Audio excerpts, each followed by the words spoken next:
Hello everyone, welcome back to the restoration of the chassis of the RR radio, tube radio from 1935.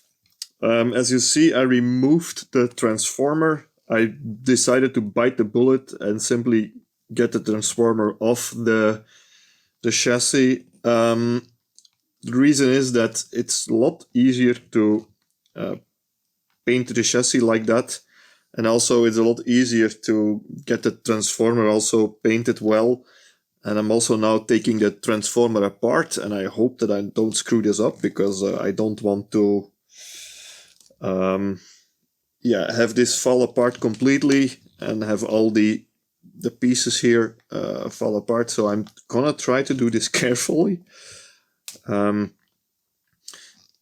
In any case, I think it's best to do it like this, and it's also easier to de-rust everything, because you see this part here is well rusted. It also needs to be painted, and I think it's less work, let's hope, if I do it like this than if I have to mask everything off and get all the rust off and so on and so on. Okay, so this is one bolt out. Related to the connections here on the underside of the chassis, I labeled everything that I needed to label, and I hope that I will be able to put them back easily. We will see about that. See, these bolts, they are well rusted. They will be thrown into vinegar for the night, and first I'll clean them, then I'll put them in vinegar, and then to get the rust off. Now, I have to be careful here that this doesn't fall apart. Is this gonna work? And will I be able to take off these two plates? Let's see.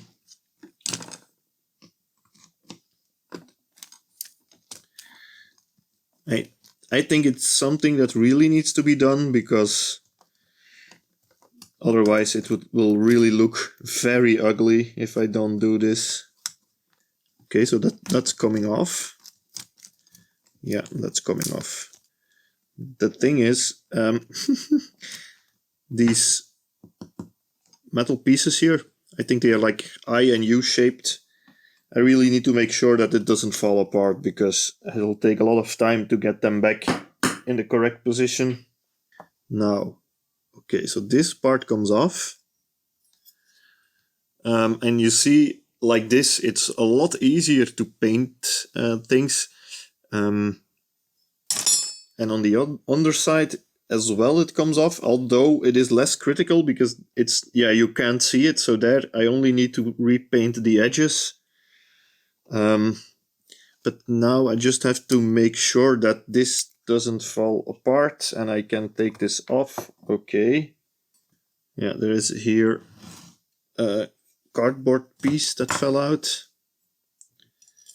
This comes off, and the transformer, I'm gonna just leave it like this, give it a good clean, put it aside so that it doesn't fall apart, because I don't want to reassemble all of this. I will put this aside like this and just be careful with it. Okay. There is almost nothing left anymore from the chassis, because now I also took off the capacitors, the cans. They had to come off anyway, because they were completely out of circuit. Wait, let me take one. Yeah, see, so this is the one that's set over here. These capacitors, this is just a 15 microfarad, 450 volt. And the way that they work is they have the positive coming out here on this connection, and then the negative is just the casing. So the casing here makes contact with chassis, and that's done via this thing, which I think is supposed to be copper, but it doesn't look like copper anymore. See, this is all extremely oxidized. I think this capacitor was the first one in line, so that's the one that gets hammered the most, and it has been leaking, I think. also here on the copper, and that has completely oxidized everything and took it basically out of circuit. Same for this one actually. There was also a copper ring underneath. That one was also not making contact anymore. Now, surprisingly, it does still test like a capacitor, which is, I think, already quite, remarkable. Let me clip that onto here. So if I now touch here the casing, see, 33 microfarad, 7.5 ESR, so it's definitely bad. It's supposed to be a 13 one, but it's still a capacitor, which is quite impressive. Now I won't be using it anyway anymore.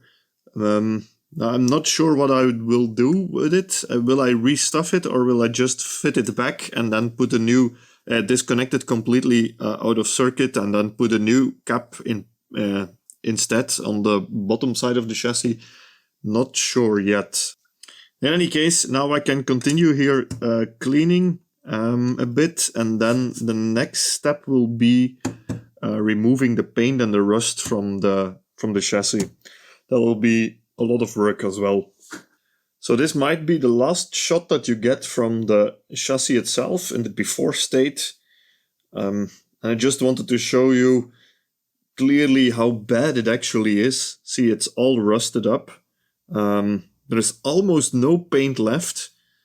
See here, the paint is, you can still see, I think maybe there is a sort of primer underneath. It's because it's grayish before you get the green paint. So yeah, it's pretty bad. And this is the what is supposed to be copper cap. Yeah, I don't think I can get it much worse than it is now, so at least that's a relief. Oh yeah, and if you're wondering where is this tube socket, well, it just completely fell out because it was only connected to the transformer, and since I took out the transformer, the cap was totally loose, so I took that out. The other ones, they are still in place, whereas they are disconnected but still in place. Okay, here we are again. The paint came off rather easily with acetone, as I told you before, just like I did the other parts of the chassis. Took me, I don't know, half an hour, 45 minutes to take off everything carefully, because obviously I didn't want the acetone dripping all over the inside the chassis. So I used a brush, a paintbrush, applied the acetone carefully, and then wipe it off with a cloth or with an old rag, and it comes off quite easily like that. So that is done. Now the much bigger issue will be the rust. I think I underestimated a bit the amount of rust that is on the chassis, and also the thickness of it, how bad it is. There are areas like over here where there was almost no paint left. It's just plain rust. So that's the next job, and honestly, my original plan for today was taking off the paint and the rust and then applying a primer and then a new paint and everything. But I don't think that'll happen. I'm already gonna be glad if I manage to get the rust off today, because it's gonna be a lot of work. Obviously, I cannot... Yeah, there are many methods of removing rust, like vinegar or lemon juice or baking soda, all these things. But I can't use them because I have no way to clean it off with water. I cannot just hose the entire chassis with water. So I think it's gonna be the old-fashioned way of just sanding by hand. And that's gonna take me a long time to get all this off. And I really need... I also cannot just apply a rust converter, because that'll neutralize the rust, but it won't take away the texture that the rust created. So you still will see it through a new layer of paint. So I really need to sand it and get it nice and smooth. Let me show you how bad it actually is. So I've got here an area where I think it's pretty bad, and it might not look like it, but if I start sanding here,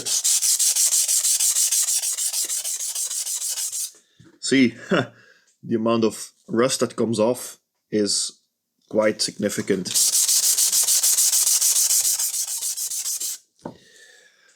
Yeah, so I'm just gonna do this outside because it'll create so much dust that I don't want to have this in my workshop. Also, I'm first going to mask everything off because I need to do that anyway for painting. And in the same way, I can avoid all this dust that will come off the sanding to go in the coils and in the sockets of the tubes. So that'll be the next thing I need to do, masking off all the holes. It's also a big job because there are many holes in the chassis now because I removed everything. See, all these things, they have to be masked off, and the coils, I'm also gonna mask them off. So okay, so I have been sitting here outside sanding for the past hour and a half or so. I think I'm more or less done. I did it outside because, all the dust, I didn't want to get the dust in my workshop. But also the weather is really nice here today. So, can enjoy a bit sitting outside while doing this boring job. I think it's okay. Now, if I put it in the sun, then you'll see that it still looks a bit rusty in some places. But I don't think that's an issue. That's rust that is deep inside the crevices of the metal. It does feel very smooth. Don't mind my dirty fingers because I did do all of this by hand. Getting here between the cans or the coils was very tricky. Oh yeah, obviously I covered everything up. I masked all the holes and the coils. But it does feel very smooth now. I don't feel any rough texture anymore from any rust. So I think it's ready to receive a first layer, a primer. Now, I think I'm gonna degrease it first, and obviously also get the dust off as much as I can and degrease it, and then we'll do the first layer of primer. Okay, so the most boring job is over, I hope. I hope I won't have to do this again.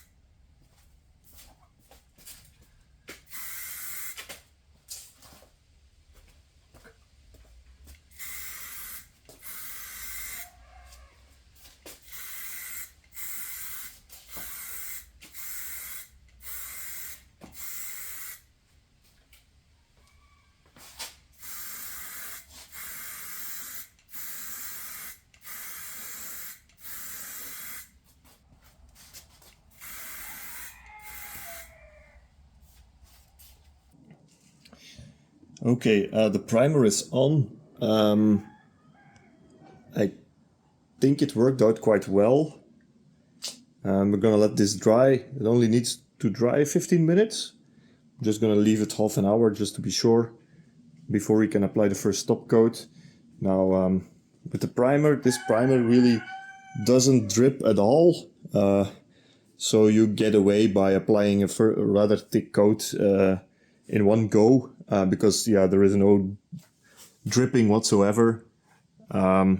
So I won't be able to do that with the top coat. The top coat is much more delicate to put on, so there we're gonna go in two different passes, two different thin layers.